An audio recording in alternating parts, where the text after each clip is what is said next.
Hi, Jayashree.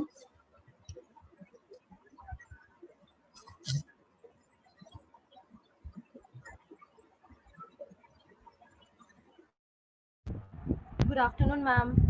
Good afternoon. Good afternoon. Hello, Vatsalya, Shambhavi.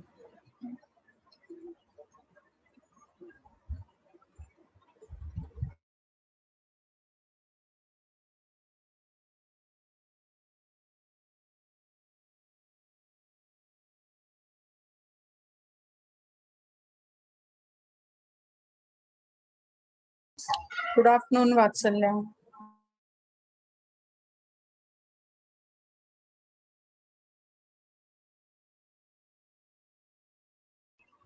You've been quiet, Jayashree.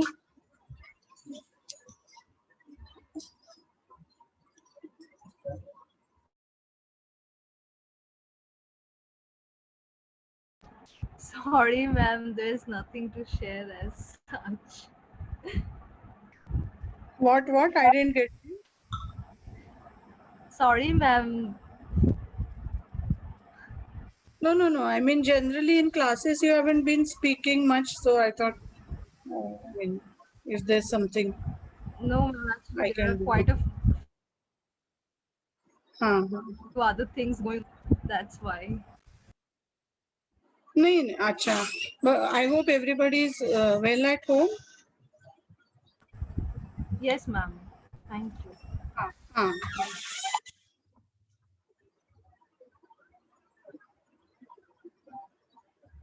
And you've taken, all of you have taken subjects for presentation and your term papers. You've discussed them with all the teachers, right? Mrugandhara, Shambhavi, Vatsalya, Jayashree. Subjects घेतलेत ना? हाँ. Shambhavi says yes. Vatsalya says yes. Okay.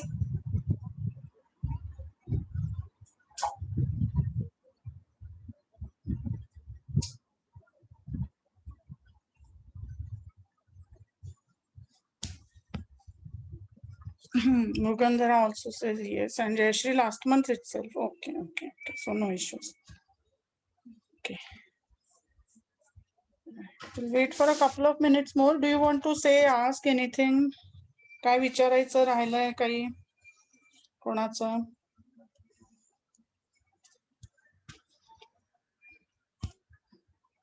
Hello, Krishna.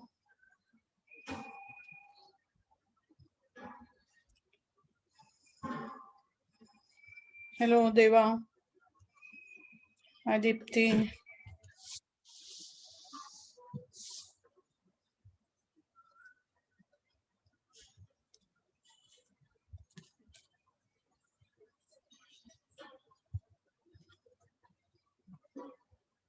Good afternoon, Krishna.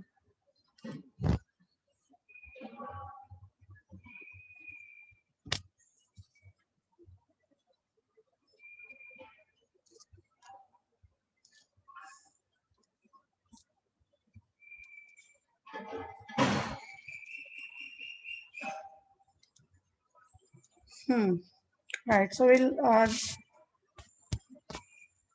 how do we start? Start with English or Marathi? All are here. Jayashree is here. Okay. Snigdha and Kshitij are not here. So I'll start with Marathi, Jayashree, and come back around 3 o'clock.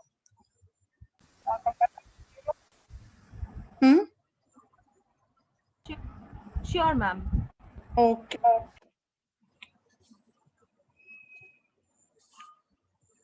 Right.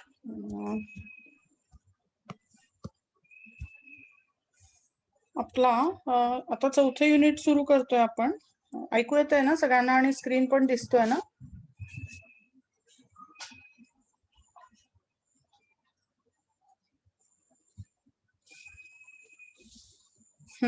Nilesh दिसतोय. Hello. वात्सल्य शांभवी दिसतोय. Okay okay. तर हे आपलं शेवटून दुसरं unit आहे, चौथं, modern theories of हिस्ट्रीचं.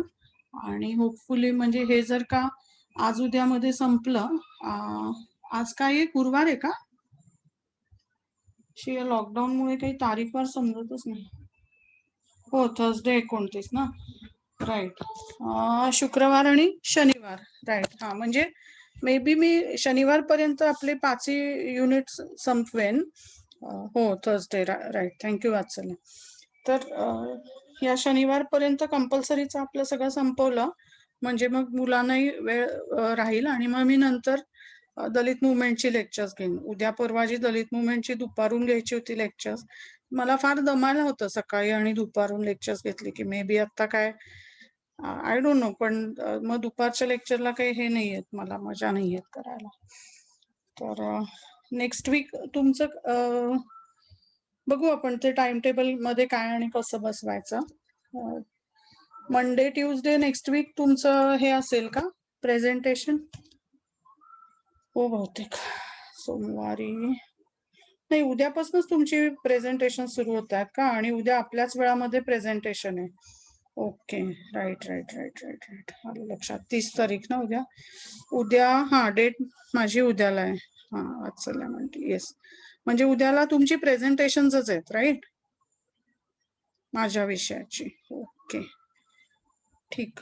बघू मग आपण. ठीक आहे, आपल्याला वेळ तसा आहे. हा, आणि पुढचा आठवडा आहे 7 तारखेपर्यंत. 10 पासून परीक्षा आहे तुमची. Okay, let's see.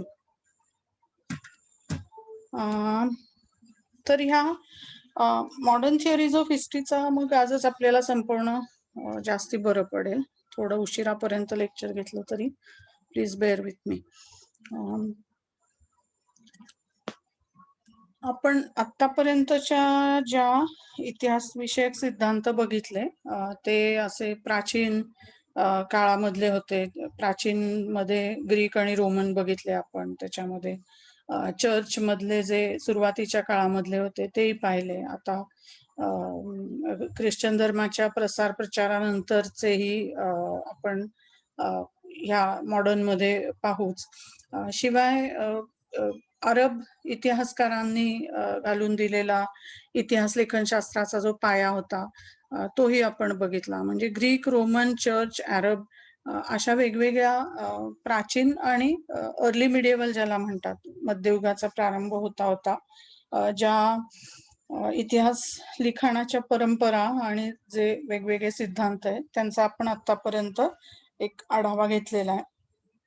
आता मॉडर्न म्हणजे आधुनिक काळामधल्या इतिहास लेखन विषयक सिद्धांताचा आपल्याला आज विचार करायचा आहे, की ज्यामध्ये रॅशनलिस्ट म्हणजे विवेकनिष्ठ, रोमॅन्टिसिस्ट याचं भाषांतर काही जण स्वप्नाळू असं करतात, काही जण रोमांचकारी असं करतात. आणखीन आपल्याला कदाचित तुमच्यापैकी कोणी जर का विश्वकोश किंवा विश्वकोश नव्हे, डिक्शनरी जर पाहिली तर ती शासकीयवाली, तर रोमॅन्टिसिझमचं कदाचित चांगला शब्द सापडेल, पण मला तरी आता आठवत नाहीये रोमॅन्टिसिस्टला मराठीत काय म्हणतात ते. निसर्गवादी असंही काही जण म्हणतात रोमॅन्टिसिस्टला मराठीत. पॉझिटिव्हिस्टला प्रत्यक्षार्थवादी असा मराठी शब्द आहे. आणि हिस्टॉरिकल मटेरियलिझमला ऐतिहासिक भौतिकतावादी. मार्क्सने आणि एंगल्सने मिळून हा सिद्धांत मांडलेला असल्यामुळे त्यालाच मार्क्सवाद असंही म्हटलं जातं. आणि त्याच्यामध्ये कम्युनिझमचाही विचार अभिप्रेत असल्यामुळे, म्हणजे सगळ्या समाजाची मिळून उत्पादन साधनांवरती मालकी असेल असा एक विचार असल्यामुळे त्याला कम्युनिस्ट विचार असंही म्हणतात. हिस्टॉरिकल मटेरियलिझम, मार्क्सिझम, कम्युनिझम या गोष्टी समानार्थी नव्हे, त्यांच्यामध्ये शेड्स ऑफकोर्स, म्हणजे संकल्पना म्हणून त्या वेगवेगळ्याच आहेत, पण नाव देताना, पटकन लेबल देताना ती इंटरचेंजेबली वापरली जातात की हे म्हणजेच ते म्हणजेच ते, पण खरं म्हणजे त्यांचे अर्थ एकमेकांपासून वेगळे आहेत, पण तरी विचारसरणी साधारणतः सिमिलर असते. तर ह्या 4 उपविभागांचा आपल्याला विचार करायचा आहे. विवेकनिष्ठ, नंतर ही निसर्गवादी, प्रत्यक्षार्थवादी आणि ऐतिहासिक भौतिकतावादी इतिहास विषयक सिद्धांत किंवा विचारसरणी किंवा थिअरी. तर यांना आपण आधुनिक असं नाव का देतोय आणि आधीच्यांना प्राचीन, मध्ययुगीन अशी नावं का दिली? आधुनिक नावाची काहीतरी एक वेगळी गोष्ट असते, हे आपल्याला इथे समजून घ्यायला पाहिजे. आधुनिकता म्हणजे नक्की काय आहे? तर तुम्हाला काय वाटतं सांगा. अँथनी गिडन्सचं जरी लिखाण समोर असेल तरी आधुनिक शब्दाने तुम्हाला काय वाटतं? What according to you is modern?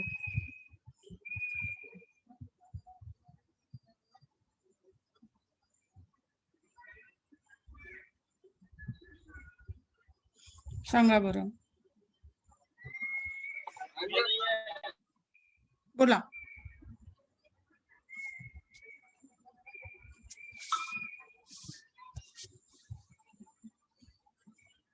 आधुनिक म्हणजे काय?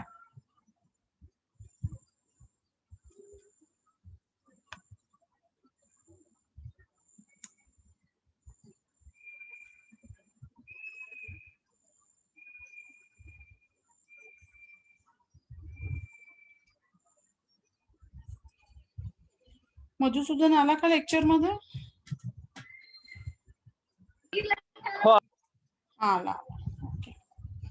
बोला, आधुनिकतेबद्दल कोणी काय विचार केलाय का? बरं, तुम्ही स्वतःला काय म्हणणं प्रेफर करा? मी जर तुम्हाला म्हणलं की तुमचा हा विचार मध्ययुगीन आहे आणि दुसऱ्या एखाद्या गोष्टीच्या बाबतीत मी म्हणलं की हा तुमचा विचार आधुनिक आहे, तर तुम्हाला काय आवडेल जास्त?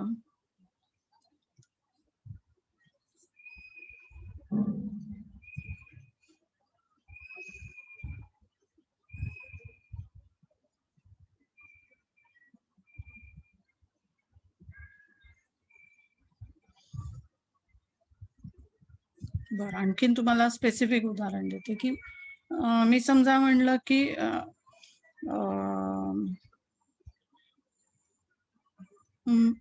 हुंडा घेणं लग्नामध्ये, किंवा सुनेचा छळ करणं, किंवा सून म्हणजे आपल्या घरची इज्जत सांभाळण्याचा इंडिकेटर आहे असं मानणं, हा अगदी मध्ययुगीन आणि सरंजामी विचार आहे.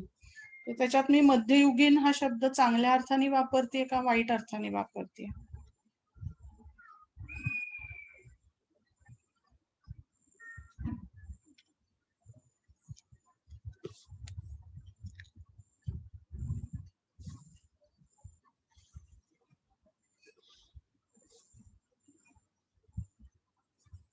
अजिबात कोणाला काहीच बोलायचं नाहीये?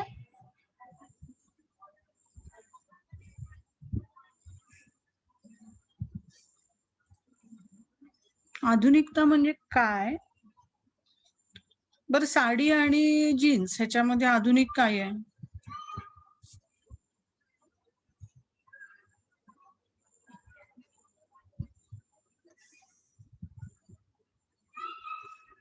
इकडं मधुसूदन म्हणतं की खूप शिक्षण घेणं म्हणजे आधुनिक होणं असं होतं का? शिक्षण आणि आधुनिकता यांचा संपर्क आहे का, संबंध आहे का? एक.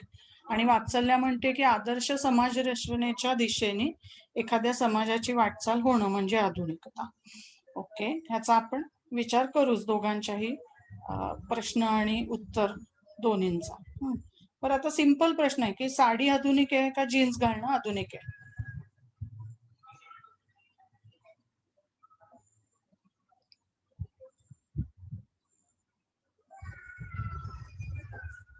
जीन्स घालणं आधुनिक आहे. आली बाबा, 2 तरी उत्तर आली, देवा आणि वात्सल्य. का?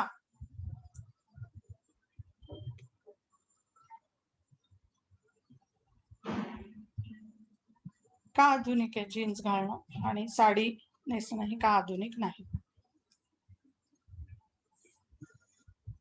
म्हणजे मी आहे म्हणलं म्हणजे आहे ना असं नाही, ते मानलं जातं असं मला सांगायचंय. की कोणी साडी नेसतंय किंवा सलवार कमीज घालतंय म्हणजे तुमची पिढी जरा त्यांच्याकडे थोडं ज्येष्ठ असल्यासारखं बघणार, सिनियर आहेत हे असं बघणार. आणि जीन्स घालणारे असतील तर हे अप टू डेट राहणारे लोक आहेत असं तुम्ही मानता. का?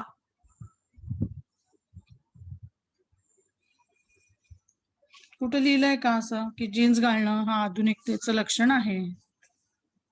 साडी आधीपासून आहे महाराष्ट्रीयन कल्चरमध्ये आणि जीन्स नंतर आली.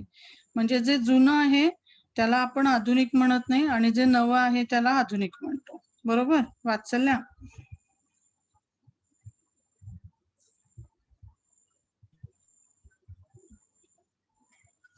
एखादी गोष्ट जुनी आहे, पारंपरिक आहे, तिला आपण आधुनिक म्हणत नाही. आणि हा वात्सल्य हो म्हणे.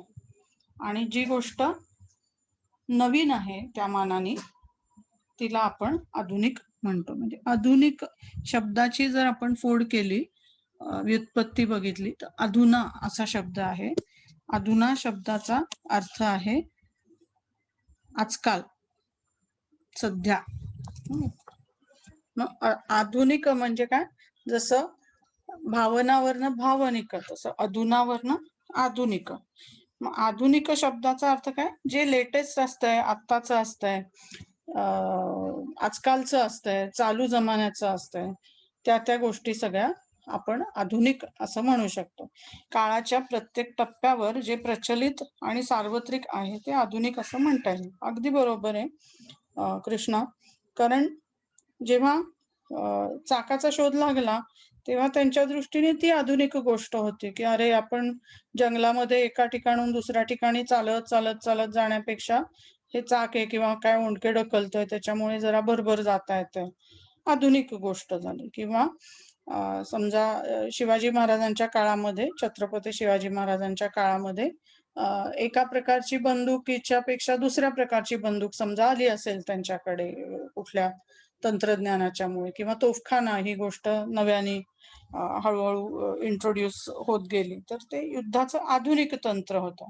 त्यामुळे प्रत्येक टप्प्यावरती काही ना काहीतरी आधुनिक असतंच. म्हणजे तुमचे आई बाबा जेव्हा कॉलेजमध्ये समजा गेले असतील किंवा त्यांच्या काय तरुण वयामध्ये असतील तेव्हा त्यांनी त्यांच्या दृष्टीने जे अप टू डेट कपडे होते ते घातलेच होते. बेल बॉटम घातलेले कदाचित तुमच्या आईचा, मावशीचा, मामाचा फोटो तुम्ही बघू शकता, है ना. म्हणजे त्या काळाच्या दृष्टीने ते आधुनिक होतं. जसं आता तुमच्या काळाच्या दृष्टीने जे काही आणखीन वेगळ्या गोष्टी आहेत त्या आधुनिक आहेत. एवढं विवेचन करण्याचं कारण असं की आधुनिक या शब्दाला मराठीमध्ये आपला अधुनावरून आलेला, लेटेस्ट, आत्ताचा, सध्याचा असा अर्थ आहे. आणि तो सर्व काळामध्ये अर्थातच सर्व काळामध्ये तो अनेक गोष्टी या त्या काळानुरूप आधुनिक असतातच. इथे वरती एक दोघांचे काय काय हे आहेत चॅट्स आहेत. मधुसूदन म्हणतोय माझ्या मते आधुनिक होणं म्हणजे आपण नवीन गोष्टींचा, नवीन पण चांगल्या गोष्टींचा स्वीकार करणं आणि जुन्या आणि वाईट प्रथा सोडून देणं. नंतर शांभवीचा होता मगाशी, मानवाच्या मूल्यांचा विकास म्हणजे आधुनिकता असं म्हणता येईल. आणखीन वरती आदर्श समाज रचनेच्या दिशेने एखाद्या समाजाची वाटचाल म्हणजे आधुनिकता, असे वात्सल्या, शांभवी आणि मधुसूदन मला वाटतं यांचे वेगळे इनपुट्स आहेत. ह्या सगळ्यांचा आपण डोक्यामध्ये ठेवू आणि ते आपण ज्याला मॉडर्न थिअरीज ऑफ हिस्ट्री म्हणतोय त्याच्याशी त्याचा कुठे कुठे संबंध येतोय का याचा आपण विचार करूयात आता. इतिहासामध्ये जेव्हा आपण मॉडर्निटी किंवा आधुनिकता नावाची संकल्पना मांडतो किंवा मध्ययुग म्हणतो किंवा प्राचीन काळ म्हणतो तेव्हा आपल्याला त्याच्यामध्ये काही विशिष्ट लक्षणं अभिप्रेत असतात. म्हणजे मी किती म्हटलं की मॉडर्न पिरियड भारताच्या इतिहासामधला समजा असं धरून चालू की 1757 पासून सुरू होतोय, कारण की ती कसली प्लासीची, बक्सारची वॉटेवर लढाई झाली आणि इंग्रजी राज्य आलं आणि इथे अनेक गोष्टी बदलत गेल्या. तरी सुद्धा 1832 मध्ये फॉर एक्झाम्पल ते दर्पण वृत्तपत्र काढणारे बाळशास्त्री जांभेकर आणि 1858 पर्यंत जिवंत असलेला दुसरा बाजीराव पेशवा, ह्याच्यात जांभेकर बिचारे आधी जगले, आधी मरून गेले, पण त्यांना आपण आधुनिक म्हणणार. त्यांनी वृत्तपत्र काढलं, मराठीतल्या पत्रकारितेचा श्री गणेशा केला किंवा सुरुवात केली, पायाभरणी केली म्हणून. आणि दुसरा बाजीराव पेशवा की ज्यांनी एकच सेकंद,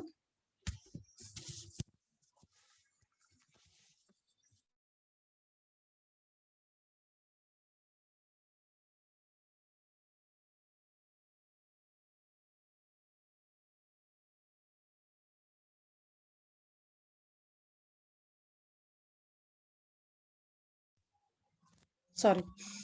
आणि दुसरा बाजीराव पेशवा की जो त्या बिठूरला गेल्यानंतर सुद्धा आणखीन 2-4 त्यांनी लग्न केली आणि यज्ञयाग दक्षिणा देणं या सगळ्यामध्ये तो आपलं आयुष्य व्यतीत करत होता. यांच्यामध्ये आपण आधुनिक कोणाला म्हणणार? बाळशास्त्री जांभेकर जे 1830 मध्ये वृत्तपत्र काढलं त्यांनी ते, का हा 1850 पर्यंत जगून एका मध्ययुगीन अशा विचारसरणीचा पाईक असणारा बाजीराव पेशवा दुसरा? कोण जास्त आधुनिक आहे असं तुम्ही म्हणाल? जांभेकर की बाजीराव दुसरा?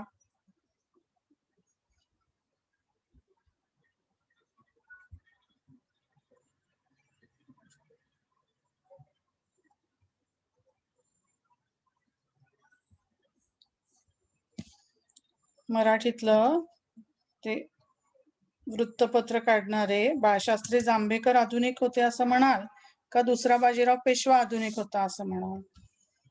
विशाल म्हणतोय जांभेकरांना आधुनिक म्हणणार. येस, ह्या डिस्कशन मधनं मधुसूदनला आणखीन एक व्याख्या सुचली. तो म्हणतोय की ज्या बाबींमुळे समाजाचं जगणं सुसह्य होतं आणि सोपं होतं त्या गोष्टींचा स्वीकार करणं म्हणजे आधुनिकता. असं हे आणखीन डिस्कशनच्या नुसार तुमची स्वतःचीच आधुनिकतेची व्याख्या कशी आणखीन समृद्ध होत जाईल बघा. आता तुमचं तुम्ही हे सगळं, मी याच्याबद्दल आता मी काहीच म्हणत नाहीये की हा हे बरोबर सांगितलंस, हे चूक सांगितलंस, किंवा असं नाहीये किंवा असं आहे. हो, खरं आहे. तुम्हीच तुमच्या डोक्यामध्ये पार्क करून ठेवा हे विचार आणि मग आपण ते आधुनिकतेशी कुठं कुठं मॅच होत आहेत का नाही होत आहेत ते बघूया. ओके. तर जांभेकर हे 1830 मध्ये जगले तरी त्यांना मात्र आपण आधुनिक म्हणतो. आणि दुसरा बाजीराव 1850 पर्यंत, 58 पर्यंत मला वाटतं होता, तरी त्याला मात्र आपण आधुनिक म्हणत नाही. याचं कारण असं की आधुनिकता ही तारखेवरती ठरत नसते, तर ती ऍटिट्यूड वरती ठरत असते. हा मुद्दा लक्षात आला, तारीख आणि ऍटिट्यूड मधला फरक.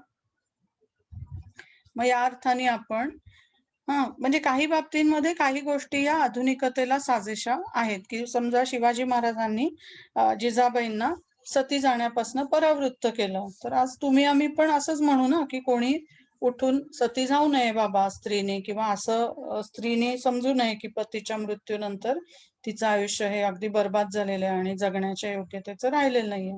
तर जो आज तुम्ही आम्ही विचार करू 2021 मध्ये, किंवा त्या 1829 मध्ये बेंटिंकने केला, त्याच्या अगोदर राजाराम मोहन रॉय यांनी केला 18व्या शतकामध्ये, तो शिवाजी महाराजांनी 17व्या शतकामध्ये केलेला होता. म्हणजे त्यांनी केलेला विचार हा काळाशी सुसंगत होता की नाही, किंवा काळाच्या पुढचा होता की नाही, तर डेफिनेटली होता. त्यामुळे आधुनिकता नावाची गोष्ट ही असं आपल्याला सांगता येत नाही की 1 जानेवारी 1761 पासून आधुनिकता सुरू झाली, असं आपल्याला सांगता येत नाही. जरी आपल्याला त्यातल्या त्यात आपण म्हणतच असतो की आधुनिक म्हणजे गेली समजा 200-300 वर्ष, आणि ती संपते कुठं आधुनिकता, तर बाबा 2 महायुद्ध झाल्याच्या नंतर आधुनिकता एका अर्थाने थांबते आणि उत्तर आधुनिक जगणं सुरू होतं. तर मॉडर्निटी, आधुनिकता ह्या गोष्टीच्या अनेकांनी व्याख्या केल्या. त्यातली ही अँथनी गिडन्स नावाच्या विचारवंतांनी केलेली व्याख्या आपण म्हणजे मला ती आवडते म्हणून मी इथं घेतली. आणखीनही अनेक तुम्ही पाहिलात तर मिळू शकतात. तो काय म्हणतोय की आधुनिकता ही आधुनिक समाजासाठीची किंवा औद्योगिक अशा संस्कृतीसाठीची संकल्पना आहे की आजकालच्या समाजाला औद्योगिक ह्याच्यावरती, उत्पादनावरती आधारलेला असा जो समाज आहे त्याच्यासाठीची ही संकल्पना आहे. त्याच्यात काय काय गोष्टी अनुस्यूत आहेत, काय काय गोष्टी अभिप्रेत आहेत, तर set of attitudes towards the world wherein world is open to transformation by human intervention. अत्यंत महत्वाची अशी आधुनिकतेची तो लक्षणं सांगतो अँथनी गिडन्स, की असा ॲटिट्यूड असणं की जग बदलेल, माणसाने प्रयत्न केला तर जग बदलेल, हा ॲटिट्यूड असणं हा आधुनिकतेचा उत्तम असा निकष आहे. की दुसरीकडे आपण काय बघतो मध्ययुगीन ॲटिट्यूड्स मध्ये, की मी कोणच नाहीये, ठेविले अनंत तैसेचे राहावे, किंवा देव माझं सगळं बघेल, किंवा आणखीन देवापुढे माणूस पाला पाचोळा रे, अशा स्वरूपाचं एक जे मनोभूमिका, मनाची भूमिका असते, ती आधुनिक आपल्याला मानता येत नाही. आधुनिकता म्हणजे अँथनी गिडन्स सांगतो त्यानुसार जग मानवी प्रयत्नांनी बदलेल, हा विश्वास असणं, हा अप्रोच असणं, हा ॲटिट्यूड असणं, हा हे आधुनिकतेचं महत्वाचं लक्षण आहे. मला इथे अर्थातच त्या सुप्रसिद्ध गाण्याची आठवण येते, काय, जग बदल घालून घाव गेले सांगून मला भीमराव. हे तुम्ही ऐकलं असेल गाणं, नसेल तर युट्यूब वरती बघा जरूर. की डॉक्टर आंबेडकरांची आयडिओलॉजी, त्यांचा जो काही विचार करण्याची पद्धत होती, ती कशी मॉडर्न होती, तर तू घाव घाल म्हणजे जग नक्की बदलेल, हे त्यांचं सांगणं होतं. अत्यंत मॉडर्निटी नसानसात भिनलेला मनुष्य म्हणून आपण डॉक्टर आंबेडकरांकडे बघू शकतो. तसंच नेहरूंचंही होतं, तसंच आपल्याकडच्या अनेक विचारवंतांचं होतं, की तुम्ही प्रयत्न करा, जग निश्चित बदलेल, हा ॲटिट्यूड असणं. आणि याच्या विरुद्धचा ॲटिट्यूड म्हणजे तुम्ही किती काही करा, देवाची जी इच्छा असेल त्याच्यानुसारच गोष्टी होतील, ईश्वरेच्छा बली असे, किंवा मग ते काय कर्मसिद्धांत वगैरे, की आज मला असं असं का झालं बाबा, मी अमुक जातीमध्येच का जन्माला आले, मी अमुक लिंगभावामध्ये का जन्माला आले, मी श्रीमंत का नाहीये, या सगळ्या प्रश्नांची उत्तरं काय, तर गेल्या जन्मी तू पाप केलं असणार म्हणून असं झालं. ही याच्यात मला बदलायला काही वावच राहत नाही ना, तर गेल्या जन्मीचं पाप मागं जाऊन मी अंडू कसं करणार, ते नाही करतायत. त्यामुळे जग बदलण्यासाठी माणसाकडे काही कर्तृत्व राहत नाही या अप्रोच मध्ये. वेअर ॲज आधुनिक विचारामध्ये जग निश्चितपणे बदलेल, तर तुम्ही प्रयत्न करण्याची गरज आहे, हा एक ठामपणा, हा एक विश्वास, ही एक श्रद्धा त्याच्यामध्ये अभिप्रेत आहे. दुसरा महत्वाचा भाग मॉडर्निटीचा म्हणजे आधुनिक कालखंडामध्ये आर्थिक सगळ्या संस्था आणि बाजारपेठ आणि काय म्हणूया उत्पादनाच्या पद्धती आणि साधनं, या सगळ्या गोष्टी अत्यंत व्यामिश्र स्वरूपाच्या असतात. म्हणजे प्राचीन आणि मध्ययुगीन काळामध्ये काय होतं, तर गोष्टी बऱ्यापैकी सोप्या होत्या.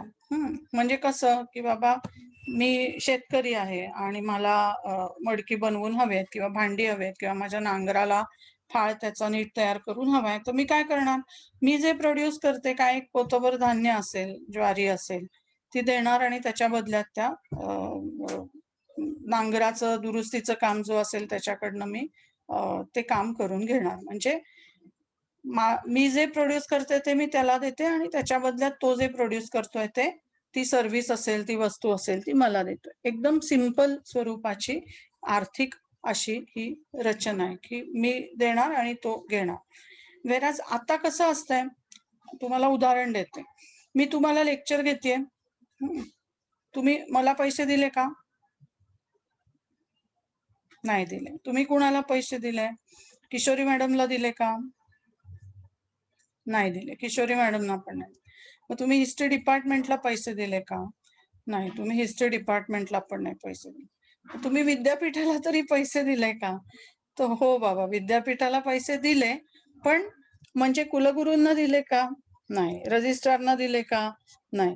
तुम्ही कुठं पैसे भरले सांगा बरं, प्रिसाइजली कुठं पैसे भरले तुम्ही, एंड पॉइंट काय होता फी भरण्याचा, मोबाईल. मोबाईल मध्ये तुम्ही काय केलं, तिथं तुम्ही काही बटणं दाबलीत, त्याच्यामधनं पुढची सगळी चक्र फिरली.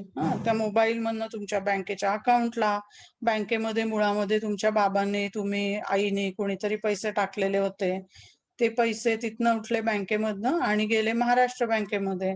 महाराष्ट्र बँकेमध्ये पण त्याची 3-4 तुकडे केलेले होते की बाबा पुणे विद्यापीठ, ठीक आहे, SPPUचं फी, परीक्षा फी मध्ये काही पैसे गेले, ट्युशन फी मध्ये काही पैसे गेले, आणखीन दुसऱ्या कशामध्ये समजा प्रोसेसिंग फॉर्म फी मध्ये काही पैसे गेले. एवढी सगळी व्यामिश्र अशी व्यवस्था कोण करतंय? तर आपण तिचा ऑलरेडी भाग झालेलो आहोत. म्हणजे आधुनिकतेमध्ये ही अर्थव्यवस्था ही अत्यंत व्यामिश्र असते. कुणी उठून डायरेक्ट प्रत्येक जण एक दुसऱ्याला पैसे दिलंच किंवा वस्तूचा मोबदला दिलंच, सेवेचा मोबदला दिलंच असं अजिबात नाही. आधुनिक कालखंडामध्ये अर्थव्यवस्था आणि त्याच्यामधल्या अनेक संस्थांचे एकमेकांशी असलेले संबंध हे गुंतागुंतीचे असतात. तिसरा आधुनिकतेच्या लक्षणाचा भाग असा की राजकीय व्यवस्था त्याच्यामधल्या आणि संस्था यांच्यामध्ये राष्ट्र या घटकावरती आधारलेलं राज्य आणि मास डेमोक्रेसी, बहुसंख्य नागरिकांच्या इच्छेवरती उभारलेली लोकशाहीची व्यवस्था, ही पण आधुनिकतेच्या लक्षणांपैकी एक मानता येईल. तुम्ही म्हणाल सगळीकडे कुठे लोकशाही, तर सगळीकडे जरी लोकशाही नसेल, काही सिंगापूर सारखी राज्य होती की ज्याच्या म्हणजे देश होते ज्याच्यामध्ये टोटॅलिटेरियन रेजिम होता, सर्वाधिकार त्या एकाच माणसाकडे होते बाबा, पण तरी बाय अँड लार्ज लोकांच्या इच्छेवरती गोष्टी घडणं हा आधुनिकतेचा एक महत्वाच्या लक्षणाचा भाग आहे, हे लक्षात घ्यायचं. ही 3 लक्षणं जेव्हा तुम्ही लक्षात ठेवाल तेव्हा आपण आधुनिक आणि मध्ययुगीन हे शब्द सैलपणे वापरायचं बंद होईल. आपल्याला लक्षात येईल की आधुनिकता ही गोष्ट पहिली तर ती कुठल्याही काळाशी किंवा डेटशी 1 जानेवारी 1960 पासून आधुनिकतेची सुरुवात झाली असं आपल्याला सांगता येत नाही, पहिली गोष्ट. दुसरी गोष्ट, आधुनिकता हा ऍटिट्यूड्सचा सेट आहे, एका विशिष्ट विचारसरणीचा आधुनिकता म्हणजे समुदाय आहे, एकत्रित असं ते त्याच्याकडे आपण बघू शकतो की असा विचार असेल म्हणजे तुम्ही आधुनिक पद्धतीने विचार करताय. आणि तिसरी गोष्ट अशी की त्याच्यामध्ये आर्थिक आणि राजकीय संस्था आणि ऑर्गनायझेशन, संस्था यांचा आपल्याला अत्यंत व्यामिश्र असा पट त्या आधुनिकतेमध्ये असतो. आता तुम्ही म्हणाल की मग हे जीन्स तुमचं आणि साडी आणि हे सगळं जे बोलणं होतं ते कुठं बसतं ह्याच्यामध्ये? तर सांगा बरं, जीन्स आणि साडी हे आपल्या या ऍटिट्यूड मध्ये बसतंय का? जग हे तुम्ही प्रयत्न केलेत तर बदलू शकतं. या ऍटिट्यूडचा आणि जीन्स किंवा साडी नेसण्याचा संबंध आहे का नाही?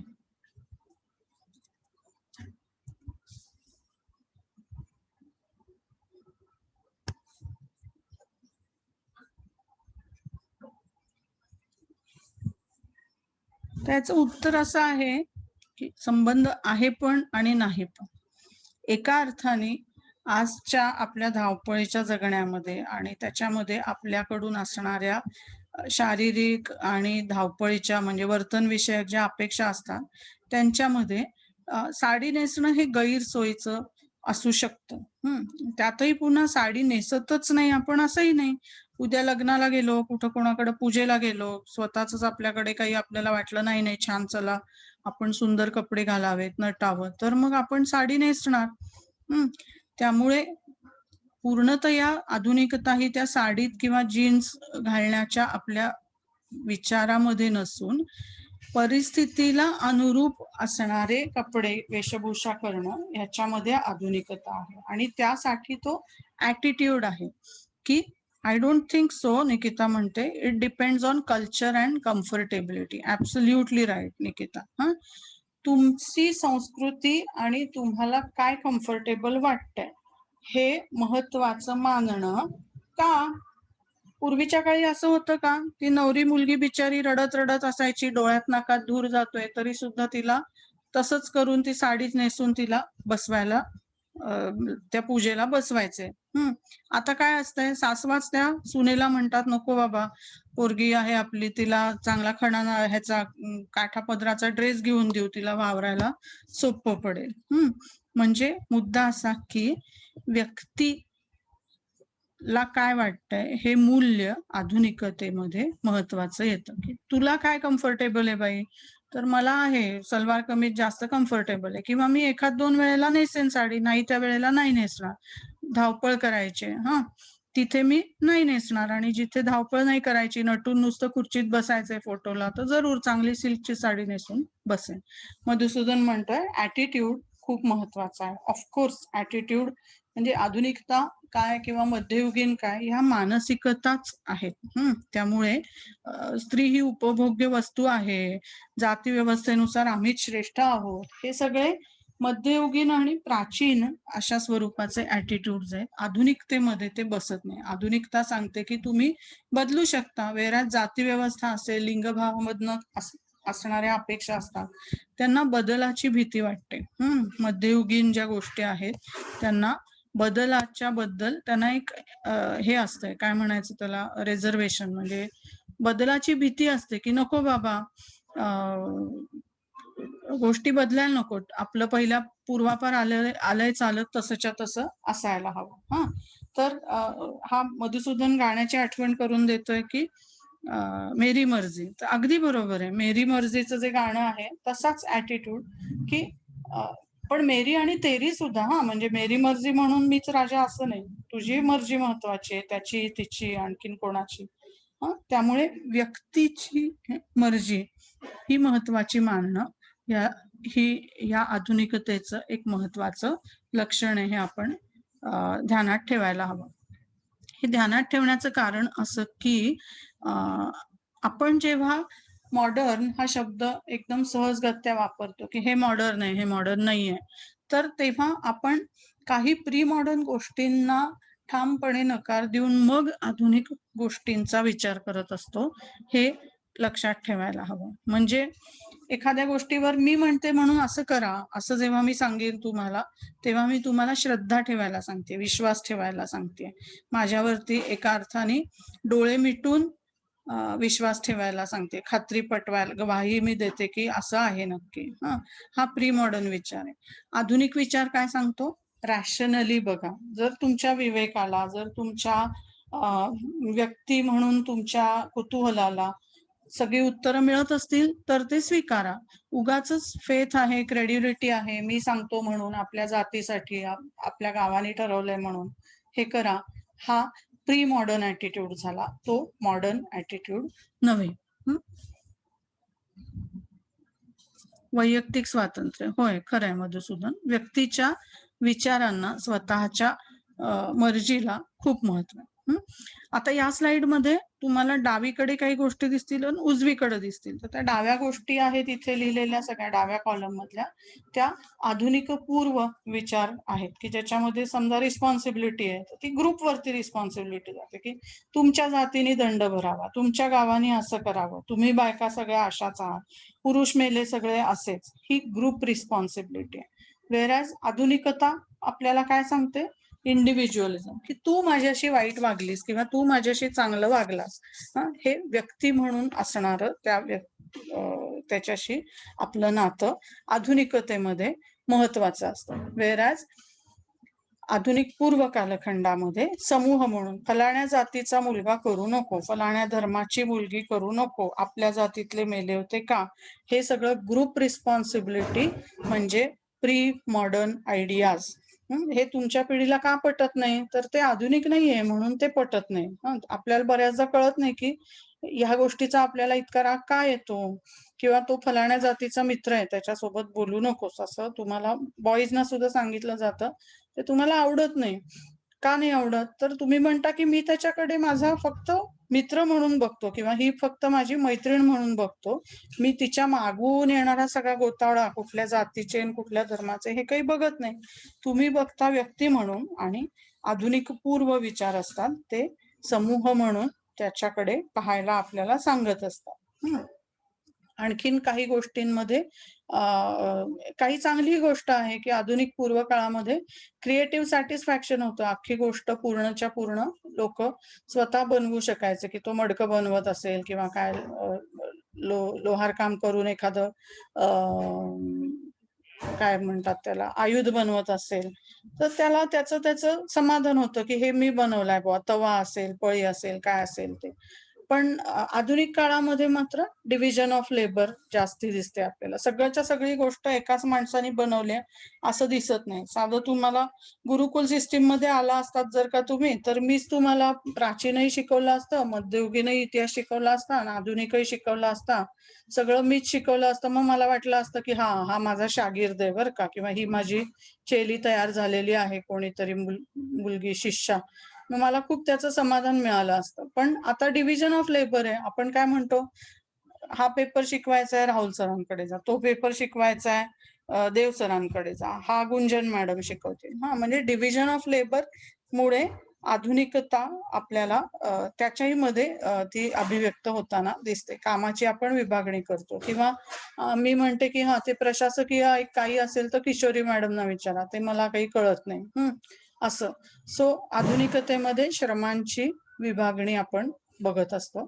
सोसायटी अबाव इंडिव्हिज्युअल ते बघितलं. रिलिजियस इन्फ्लुएन्स, आधुनिक पूर्व काळात धर्माचा मोठा प्रभाव दिसतो, परंपरांचा मोठा प्रभाव दिसतो. वेअर ॲज आधुनिक काळामध्ये धर्म हा फारसा आपल्या आड येत नाही. आपण धर्माच्या पलीकडे गोष्टी बघत असतो. उदाहरण द्यायचं झालं तर आपण अगदी जरी तुम्ही किती धार्मिक असाल तरी तुम्ही हा नाही विचार करणार की मी देवाला जो फुलांचा हार वाहतोय तो फुलांचा हार हिंदूच माणसाने केलाय का, ब्राह्मणच माणसाने केलाय का, त्याला बाई तर शिवली नसेल ना, त्या बाईला पाळी तर आलेली नसेल ना, अस्पृश्य कोणी माणूस त्याच्या जवळ गेला असेल का, इत्यादी. त्यामुळे सांगायचा मुद्दा असा की आपण बऱ्याच व्यवहारांमध्ये आपल्या धर्माच्या पलीकडे पाहायला आधुनिक काळामध्ये सरावलेले असतात. वेअरॅज प्राचीन आणि मध्ययुगीन, किंवा ज्याला आधुनिक पूर्व असं म्हणतो, तिथे मात्र प्रत्येक गोष्टीत धर्माची आपल्याला परवानगी लागते. मुलाचं नाव काय ठेवू, धर्मगुरू सांगेल. ते मुलगं मोठं झालं, त्याला काय शाळेमध्ये घालू का नको घालू, ते धर्मगुरू सांगेल. त्याला काय शिकायला हवं, ते धर्मगुरू नाही तर जात, नाही तर माझे गोत, ते सांगते. त्याचं लग्न कुणासोबत करू, ते माझी जात, माझा धर्म सांगेल. असं प्रत्येक गोष्टीत धर्माचा आणि परंपरांचा प्रभाव हा आधुनिक पूर्व काळाचं लक्षण. आणि युटिलिटेरियनिझम म्हणजे उपयुक्ततावादाचा विचार, आणि सेक्युलरिझम आणि धर्म काही का असे ना, आता माझ्या समोर मी 10 रुपये दिले, हार मिळाला, तो मी देवाला व्हायला, किंवा फुल मिळालं, मेणबत्ती मिळाली, जे काय असेल ते मी देवाला व्हायलं माझ्या, इत्यादी. तर आधुनिक विचार करण्याच्या पद्धतींची ही काही उदाहरणं तुमच्या समोर ठेवली. इथे आपण थांबूया आणि मी इंग्लिशला स्विच होते. अरे बापरे, 45 मिनिटं झालं आहे तुमचं, म्हणजे आता 3:15 ते 4 ना, राईट. आता उद्याच म्हणजे आपल्याला 4ला थांबायला लागेल, कारण 4ला गुंजन मॅडमचं मोडीचं लेक्चर याच लॉग इन वरनं होईल. ठीक आहे, इथे थांबू आपण. आधुनिकतेची चर्चा आपण केलेली आहे, तिथे थांबून इंग्लिशला मी शिफ्ट होते. ओके, चॅट मध्ये काय आलंय, bye bye. Madhusudan bye bye म्हणते. हो, bye bye. Okay, English medium people, are you there or left already? Deepti, Jayashree is here, Krishna seems to be here, Kshitij नाहीये, क्षितिज आहे, अजून कोण आहे? अच्छा, चॅट मध्ये काय आलंय, क्षितिज आहे. Yes yes, okay. So I switch to English and Marathi medium bye bye. उद्याला भेटू. तुमचे प्रेझेंटेशन ज्यांच्याकडे कनेक्टिव्हिटी नाही त्यांनी रेकॉर्ड करून मला कशावर पाठवा, ईमेल वरती पाठवा. माझा मेल आयडी आहे तुमच्याकडे, shraddhakumbojkar@gmail.com. समजा तुमच्याकडे कनेक्टिव्हिटी नसेलच तर, पण तरी होता होईतो कॉल तर जॉईन कराच. Okay, right. So this was just to give a background of what is it that we mean when we speak of something called as modernity. And the idea here is to try and try and make sure that we do not confuse the usage of the term modern, usage of the term modern, which we use colloquially, with the way in which it is used in the specific historical and social scientific milieu or universe. So modern is something which we use when we are colloquially using the term. Like the example I gave in when I was speaking in Marathi was, do you associate wearing of jeans with modernity, or do you associate wearing of salwar kameez with modernity? What's your answer?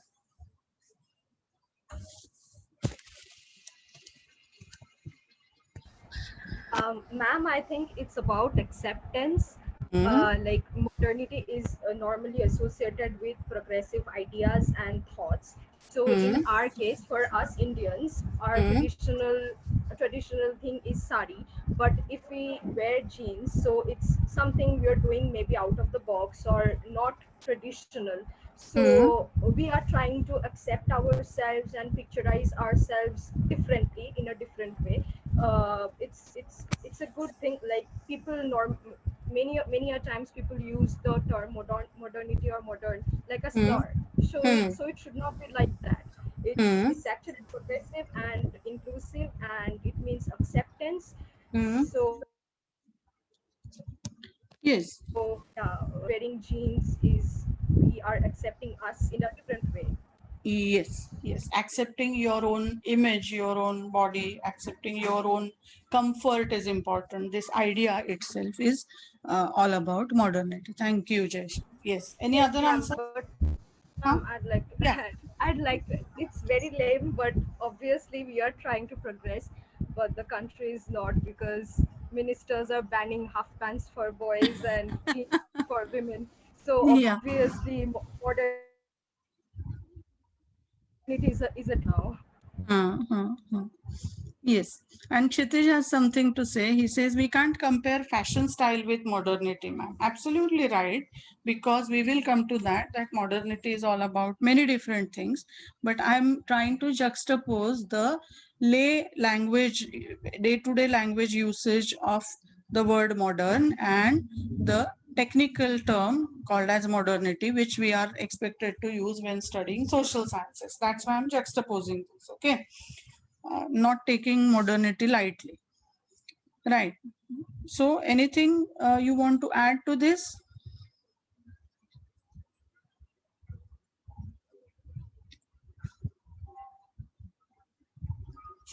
Okay. Okay. Ma'am, there are Yeah. lots of misunderstandings related with the term, like I said, Hmm. especially in cultural aspects. Like this is a very common thing that people say. Like nowadays, queer awareness is growing with time, but Hmm. there are lots of people who say that being gay, queer, or trans is a modern or a new thing, which is Hmm. absolutely ridiculous because queer people Hmm. have existed from the very first day of human existence. Hmm. But Hmm. I think what you have written, that open to transformation, this Hmm. Yeah. openness, this not what is progressive. Hmm. Yes, ma'am, that's it. Hmm. Hmm. Hmm. Like we are celebrating queer visibility day and lesbian coming out day, national coming out day. So this Yeah. is a sign of modernity. It's not that they are modern or that queer Uh, people are. It's not that. it, it, absolutely. it, it's Yes. more misunderstood in the cultural aspect as far Hmm. as I. Hmm. Yes, yes, yes, very true. So, another example, very casual one, of course, could be eating with spoon and forks is supposed to be modern, and eating with your hands is supposed to be more traditional, or the old pattern of doing things. Huh? Similarly, the example that you gave is about your means anybody's sexual orientation. So earlier it was expected that these things will be kept secret, these things will be they are something to be ashamed of. That is, if you are not a person, what is called as in inverted commas straight, again the term is quite loaded, but if you prefer the opposite sex as your sexual partner, only then it was considered as quote unquote normal. And any other deviation from this supposedly normal pattern of sexual orientation was considered as not something that is to be openly talked about, one, because it is something to be ashamed of. But since modernity is all about accepting various things, like earlier I said, it is about accepting your body, it is about accepting your own image, it is about accepting the fact that your comfort really is important. All these things. Similarly, sexual orientation, or as you rightly pointed out, coming out queer, coming out lesbian, coming out gay, all these things, the rainbow stuff. In Pune also, for the last few years, we've been having the rainbow parade in that specific weekend. I think it comes in the monsoons. But anyway, so uh, yes, so the juxtaposition that I was trying to set up, or to kind of place before you, was that the term modernity is used very loosely when we are speaking colloquially. We have modern hair cutting saloon, we have modern colleges, we have modern garages, all sorts of modern things are there, and we use it like it's anything that is state of the art, it is anything that is latest, anything that is fashionable, anything that is recent. All these things are the connotations that we associate the word modern with when we are speaking in the colloquial scenario. But when we are talking of modernity as a historical phenomenon, at that time it becomes important for us to try and define it. What is it that we actually mean when we say a certain set of attitudes is modern? The example that I gave when I was speaking in Marathi was of two historical personalities. First person was Balshastri Zambekar, who started a newspaper in Marathi. Newspaper. This was in the 1830s.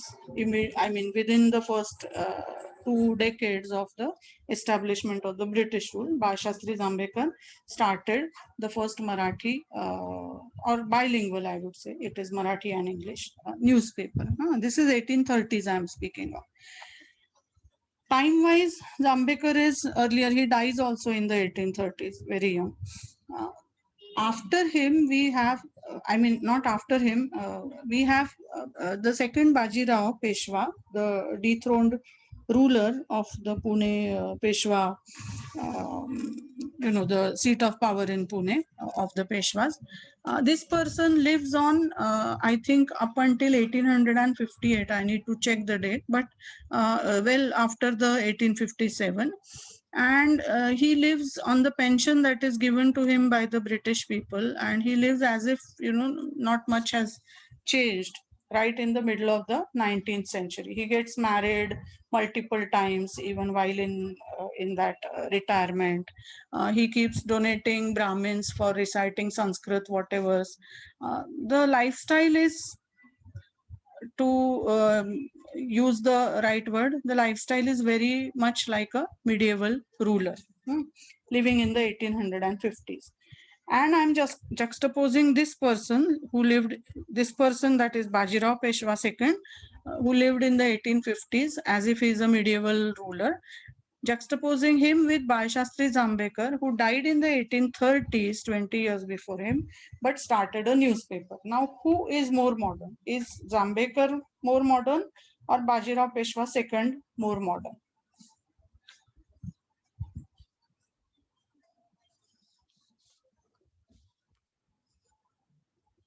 Or who is modern? Forget about more. Who is modern and who is medieval?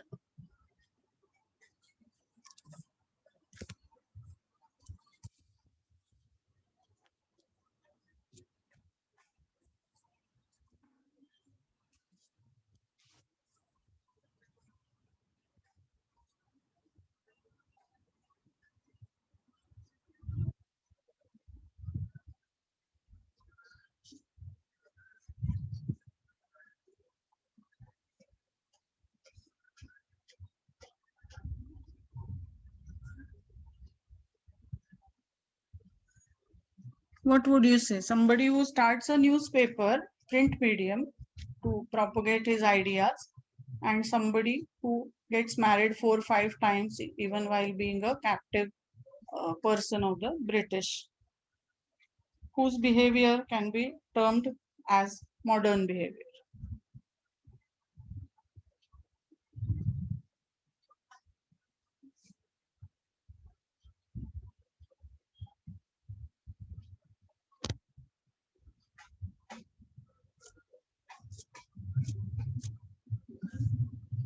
Have you guys dropped out or what?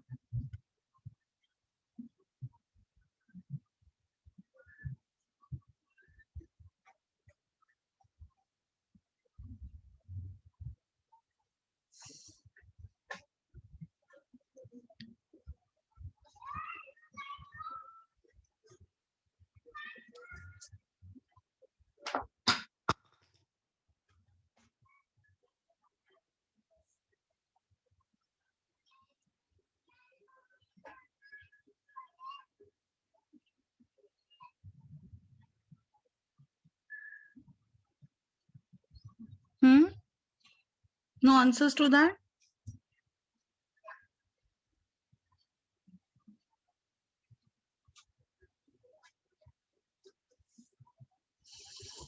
Okay, Nikita says that Zambekar is more modern by thoughts and activities. Right, right, right. Thank you, Nikita. Yes, one can say definitely that Zambekar is more modern by thoughts and activities because he is making the efforts to change this world by starting a newspaper. And this is where Anthony Giddens and his ideas, his argument about modernity becomes important.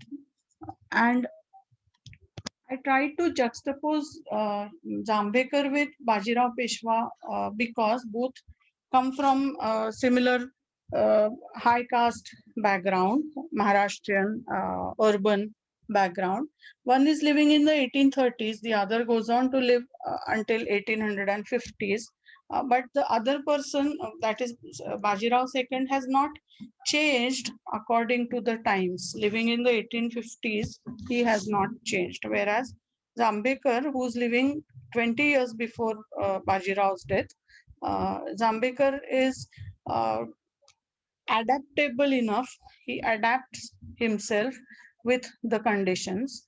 And he takes the Western education, starts the newspaper, starts, process based, institution based activity for propagation of his ideas. Okay, coming back to what Giddens has to say about modernity, he says that it's a shorthand term, it's a small term which implies a number of things. Most importantly, for me at least, it is a set of attitudes. So, modernity is not in clothes, not in food, not in your spoon and forks, not in wearing high heels or not wearing high heels, not in any of these things, but it's a certain set of attitudes towards the world. The idea that world is open to transformation, it can change. And how will it change? Because God has been kind to me? No, because humans are intervening in the process of transforming the world. So, human agency is very important, and the ability of the world to change is also very important. And the recognition by the human beings, the attitudes of in our minds, that recognition of this changeability of being open to transformation of the world is also very important. Secondly, it's not only about your mental makeup, it is also about economic institutions, especially as he has pointed out, industrial production and market economy. So, if we are looking at the medieval and the modern scenarios, the economy is not too complex. Yes, it is complex. I am not saying that it is a simple give and take or a barter kind of a economy, because otherwise in Mohenjo-daro and Harappa we wouldn't have all those seals and trade with all those countries fancy places that they went and got all the luxury goods from. Yes, there was a complex economic give and take even during the ancient times. But the complexity of all these economic activities of the modern period is really baffling. I mean, the scale is way too different than the complexity in the medieval and the modern period. Then industrial production and market economy. Yes, of course, we know that this is the period of industrialization, and basically uh, it's something to do with which will come in the next slide.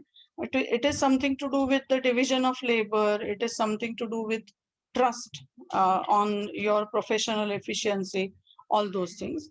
And thirdly, here, according to Anthony Giddens, modernity comes with, it is associated with certain range of political institutions, which include the nation state and mass democracy. Of course, there are exceptions. Of course, there are aberrations in this whole uh, system, political systems in the world. But by and large, she is saying that the modern period can be associated with nation states and mass democracy. Okay. Um, Here are a few ideas that I've tried to juxtapose again, ideas which can be the characteristic feature or unique feature of pre-modern period and modern period. So certain ideas, we can say, these are rooted in being pre-modern, and certain other ideas which are more accepted, more in vogue as far as modernity is concerned. Not to say, of course, that, for example, individualism is not there in the uh, ancient period. No, it's not like that. There is definitely manifestations of individualism in the ancient period also, in the medieval period also. But when we are talking about modernity, it's this complex whole, a conglomerate of all these ideas interwoven together. So we need not single out a specific thing and say that spirit of inquiry. Do you think people in Bhimbetka didn't have spirit of inquiry? Of course, they knew how to ask questions. They would ask questions and find answers. Yes, but these ideas and yeah, ideas which are written in the right side column, they all come together in a period which we call as modernity. That's what Giddens is saying. So as against faith, as against credulity, as against simply believing because I tell you to believe it, that is a very pre-modern way of looking at things. Because as you can see from various examples, earlier it is just, I've been told by my guru, by my parents, by my caste assembly, by my king, whatever, to do something or to believe in something. That is the idea of obedience, faith, credulity, believing without critical thinking. That's a very pre-modern way of doing things. Acceptance for all these things. Okay, I'm not saying there were no original thinkers in the pre-modern period. Yeah, pre-modern period. There were thinkers, but they were people who were uh, thinking ahead of their time. Ahead of their time. And all these things on the right side column, you will find these are things which, if and when they come together, then we can say that this is the period of modernity. Spirit of inquiry, asking questions, specialization as against creative satisfaction. I don't know if you've seen the Charlie Chaplin movie, Modern Times. Yes, ma'am. Yes, Ah, yes. so I'm sure you remember the scene when he has to fix the cap on the cap or a nut or a bolt. I think it's a cap on a toothpaste thing, right? Or a, no, he uses a spanner to fix things, right? And gets completely baffled by that. And his body also kind of trains itself to move in that position only. So he cannot eat his food also without making that specific kind of movement of his hands. Mechanization, or really speaking, dehumanization of a human being. Of course, exaggerated, but trying to show how industrial production, how taking away of creative satisfaction affects us as individuals, as human beings, as uh, in our mind as well as in our body. So creative satisfaction is something which is a part of the production system, a part of the way in which things were produced in the pre-modern period, whereas in the modern period we can find that things are more organized because they are industrially produced, or because we need them in a large on a large scale. We believe in specialization, we believe in division of labor and such things. But both have their pros and cons. Like creative satisfaction cannot be replaced by industrial production. Both have their pros and cons, but uh, this is simply a statement of how things can be juxtaposed into these two groups of ideas, which are patently pre-modern and ideas which can be seen as modern. Giving importance to uh, an individual. Do you want to say something about these columns, left and right?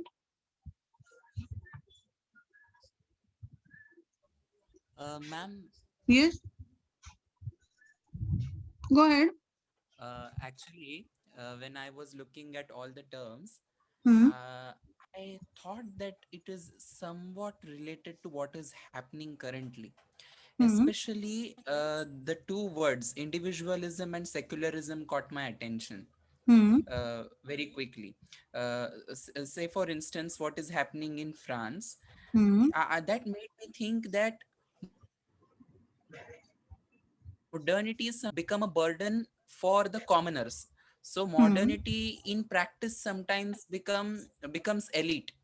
Hmm. Say, for instance, if we say that being secular is being means is one of the tenet of being modern. Hmm. So in France you have licet, the principle of licet, that is the Hmm. state abstains from anything that is religious, Hmm. and the ruling classes, then they are coming to show to which faith they belong to. And most of the same and most of the times they say that we don't believe in religion. Some say that they are atheist, some say we are agnostic. So this Hmm. current president Emmanuel Macron, he was Hmm. also of the same type. He belonged to the most elite strata of the French society. He Hmm. was never seen publicly going to the church or talking Hmm. about his faith or anything. So before coming to power, he had nothing to say about it. But now, Hmm. since he has come into power, bombings and stabbings, we Hmm. have seen how he has been literally running behind the Islamic communities in France. Hmm. Hmm. And then they have been compelling them that you cannot wear anything that exposes your religious identity. Hmm. And there shouldn't be any skull cap or anything Hmm. on your head or Hmm. something. तर Hmm. हे जोपर्यंत राज्य कर्त्यांपुरतं मर्यादित होतं तोपर्यंत ठीक होतं ऍज अ प्रिन्सिपल ऑफ लायसेट Hmm. की याच्यात जाणार नाही. पण तुम्ही आता Hmm. सामान्य लोकांना पण तुमच्याप्रमाणे वागायला सांगताय. So it is natural that there will be conflict in the society. So that made me think that modernity is sometimes elite. The Hmm. ruling classes or the ruling dispensation, how they might like to live, they Hmm. compel the others to be the same. Hmm. So this was in the very present present times मधलं एक उदाहरण. मला Hmm. US कोसलरचं एक book आहे बघा, the darkness at Noon. Hmm. Hmm. Hmm. तुम्ही कदाचित ऐकलं असेल ना याबद्दल. Hmm. Hmm. तर द डार्कनेस ॲट नून मध्ये basically this author has shown what all changes have happened under Stalin's regime. And it shows that जेव्हा बोल्शेविक क्रांती झाली तेव्हा काय विचार वेगळे होते आणि प्रत्यक्षात किती भलतच काहीतरी भयानक घडतंय स्टॅलिनच्या राजवटीमध्ये. तर त्याच्यामध्ये असं दाखवलेलं आहे की हा जो प्रोटॅगनिस्ट आहे तो ज्या बिल्डिंग मध्ये राहतो एका कम्युनॅलिका मध्ये, जे USSR मधल्या अपार्टमेंट्स असायचे की कॉमन किचन, सगळं कॉमन असणार वगैरे वगैरे प्रत्येक मजल्यासाठी. तर तिथे एक वॉचमॅन आहे.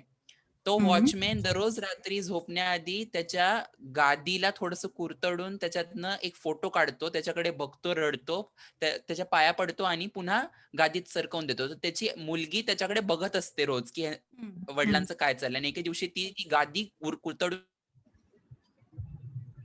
काढून बघते, फोटो म्हणजे इमेज असते. तर ती म्हणते तुम्हाला मरवायचंय का आपल्या पूर्ण कुटुंबाला?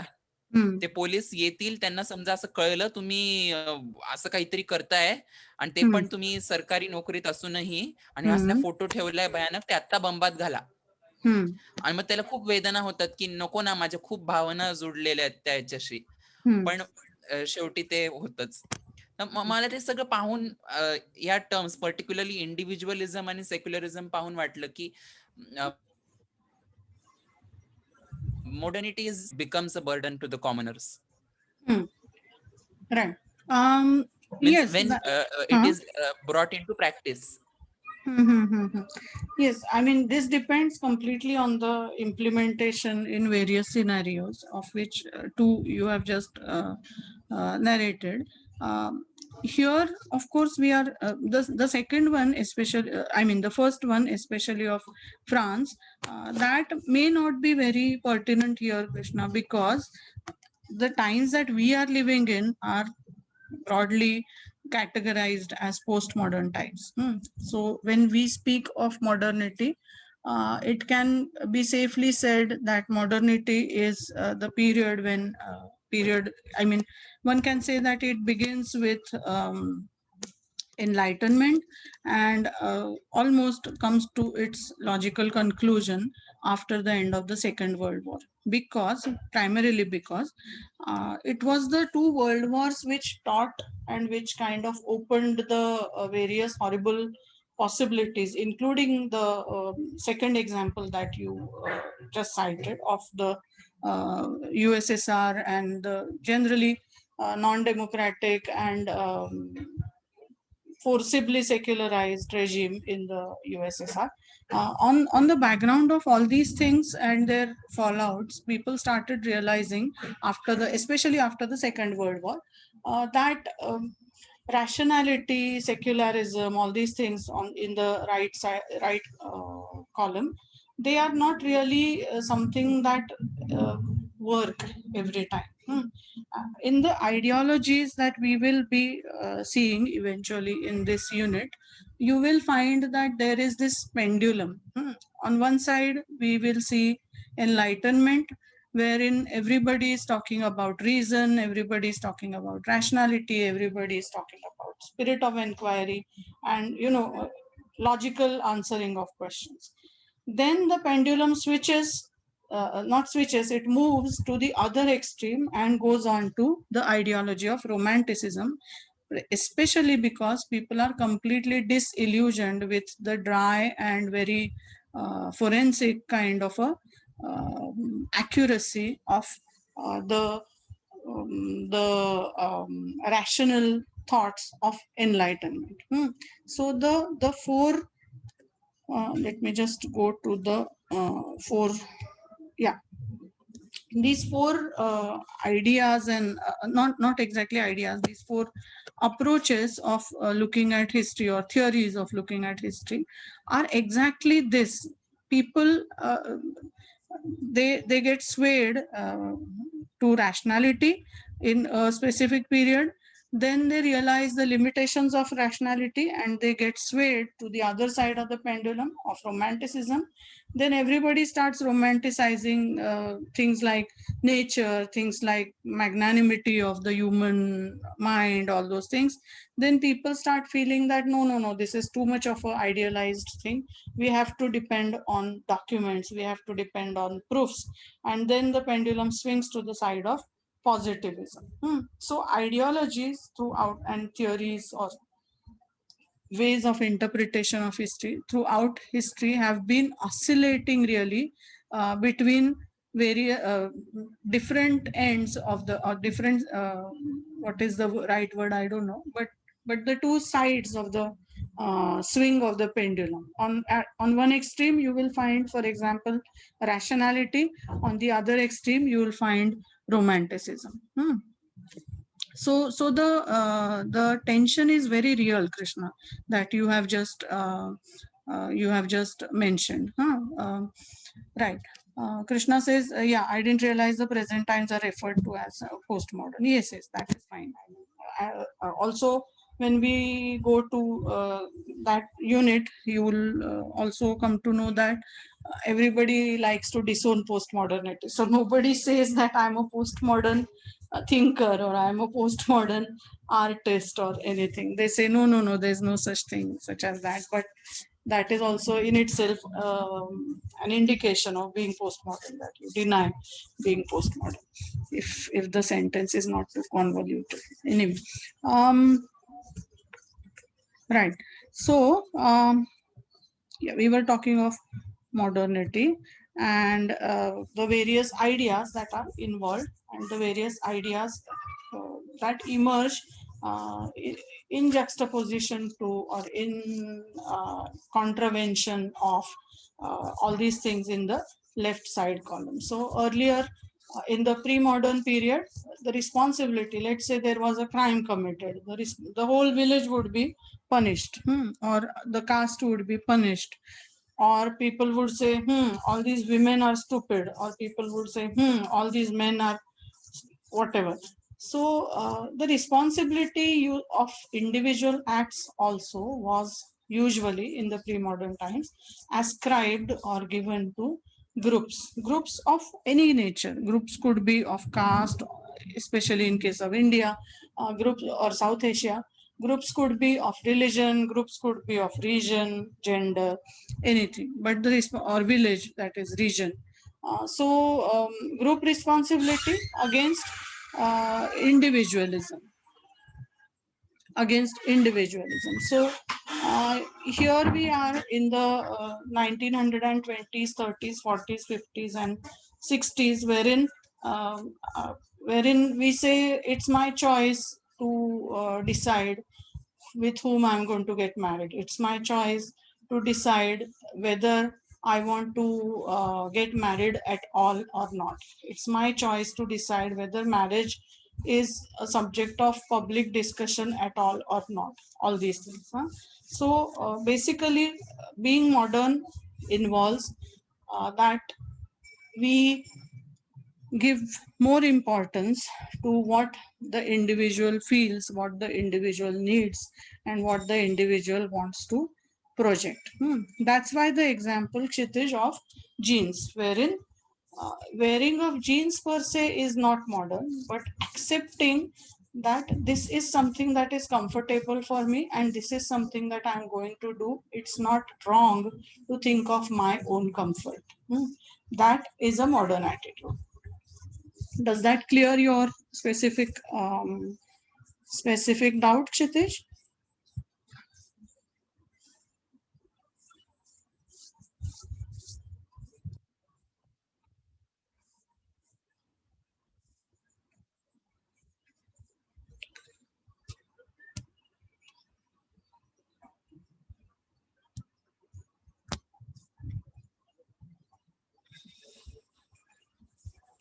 Right. Yes, thank you. Okay. We have time till what? 4 o'clock? Yeah, 10 more minutes to go. So we'll just go ahead with the slides in the PPT. When we speak of pre-modern or medieval histories, especially written in Europe and closer home in India, these are the examples that come to our mind. There are, of course, many annals, chronicles. In case of India, you know that there are texts like Rajatarangini, all those.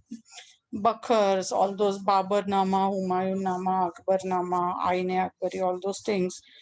In case of, for example, this England, you have ecclesiastical history of the English people, so on and so forth. So the idea is that these are various examples, but the underlying current or the ideological basis of pre-modern or medieval histories tends to be that this is something of a the job of a historian is something like just describing how God's will has unfolded the chain of events. So basically, there were many people in the pre-modern and medieval times who were historians who believed that it was their job to simply disclose how God's will is unfolding in their own times, in front of their eyes or in front of the society. This tended to be more or less contemporary history, and there were many annals and chronicles which were produced. Again, you will say, yesterday itself we were talking of Ibn Khaldun, who's the father of modern historiography and all those things. How can you say that all pre-modern or all medieval people who were historians or record keepers, they believed in this kind of an attitude? I'm not saying all of them. I'm saying that the undercurrent, the underlying basis of many of these histories written in the pre-modern and medieval period, they display this kind of an approach, that there is some kind of a teleology, there is some kind of a fixed plan wherein God has made this plan, and the job of a historian is simply to uh, describe how God's will has come into reality. Then,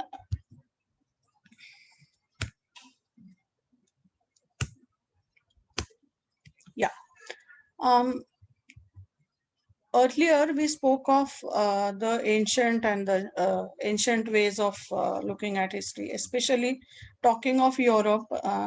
We discussed how Christianity, Saint Augustine and Eusebius, we saw the two examples, how the subject of history was approached by these people. First and foremost, of course, they wanted to exonerate Christianity from the evils that were ascribed to it. Say, some people claiming that because of Christianity, the Roman Empire has, dissipated and all those things. So they wanted to absolve Christianity of these accusations. One.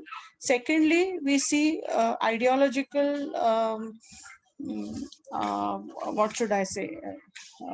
A complete upheaval of ideas happening in Europe around the 14th, even before that, 13th, 14th, and 15th centuries, in the form of Renaissance. Renaissance is something which is a chain of events happening, and a number of things happening in the field of art, in the field of ideas, in the field of literature, in Europe of the 13th, 14th, 15th, and even 16th centuries, wherein people try to revive the Greco-Roman traditions of the Roman Empire period, and they try to make it's like remixing, they try to recreate, give rebirth to the ideas which were important in the Greco-Roman period. So this is the period when there is a great deal of revival of ideas from the Roman period, 14th, 15th centuries. Um, we will be studying this in a separate paper next year, so I'm not going into any details, but it's important for us to know that this is also the period when the Protestant Reformation happens in Europe. So religious upheaval is happening, upheaval in the field of art is happening, and as a result of all these events, the French Revolution, I'm sure you have studied it sometime earlier in your graduation studies. But the French Revolution is a chain of events which brings to the forefront ideas of liberty, equality, and fraternity, as far as France is concerned, then Western Europe is concerned, and then the whole world is concerned. Gradually, all these ideas spread throughout the world, of course. But this is a period which is broadly called as the period of enlightenment, when people have chosen to move away from what was the dark period of medieval history, what was perceived as the dark period of medieval history, to the period of enlightenment with the help of asking questions, spirit of inquiry, with the help of asking questions. You ask questions, question everything. Don't believe in whatever has been kind of thrust down your throats. Um, Somebody told me that this is good for you. Somebody told me that this is the right thing to do. No, ask questions. Rationality is something that comes uh, into the picture and becomes a very, very dominant ideology as a result of the French Revolution. And this is when theories of history get influenced by rationality, not just of history, but writing of all sorts of social sciences. And this is also the period when new sciences are being what is the right word, they are being organized. I mean, the whole idea of science is getting organized in the period around enlightenment. Earlier there were very few branches of knowledge such as mathematics or philosophy, and I don't know, a few, very few of them. But this is the period when sciences such as chemistry, sciences such as physics, sciences such as biology, they start evolving. So bifurcation of knowledge into various branches is also happening around this period. And this is when this becomes an established principle that in order to arrive at truth, it's important. See, let me read the sentence. Criterion of the truth is not only sensory but intellectual and deductive. So the idea of deductive logic, a is equal to b is equal to c, therefore a is equal to c. This deduction, the ideological jump that one takes, going from first premise to second premise to the third premise, is very important. It becomes very important in this period of rationality and enlightenment. Earlier also we've seen what Ibn Khaldun has thought of, I mean, how has he perceived the various pros and cons of writing of history, and how, what are the various shortcomings when people do not have rationality in their approach of looking at history. But here again, maybe we could take a quick review of his ideas. Yeah. Criticality, asking questions, not believing in things is very important as far as Ibn Khaldun is concerned. Though, as you will see from here, the dates of his birth and death, he is lived in the 14th and the early 15th centuries. But he is kind of a founding father, a precursor of the various ideas of modernity in general and modern historiography in particular. So we'll stop here for today and move on in the next lecture. Probably, I don't know when our next lecture will be, but let's see, we'll discuss it in tomorrow's class. Tomorrow you are making your presentations, right?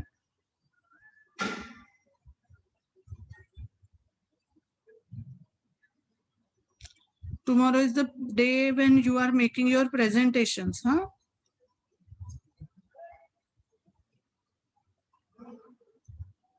Wake up, wake up. Yes, Dipti. Thank you. So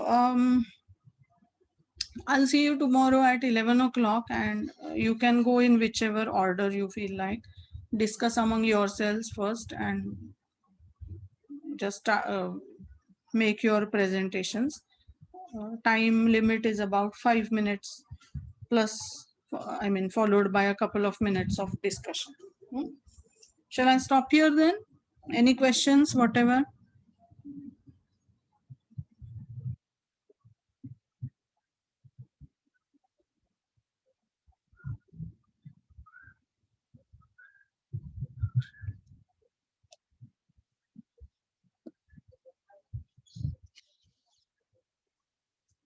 No questions? Right. I'll just yeah. So I'll just end the call then and see you tomorrow. Okay. Bye bye.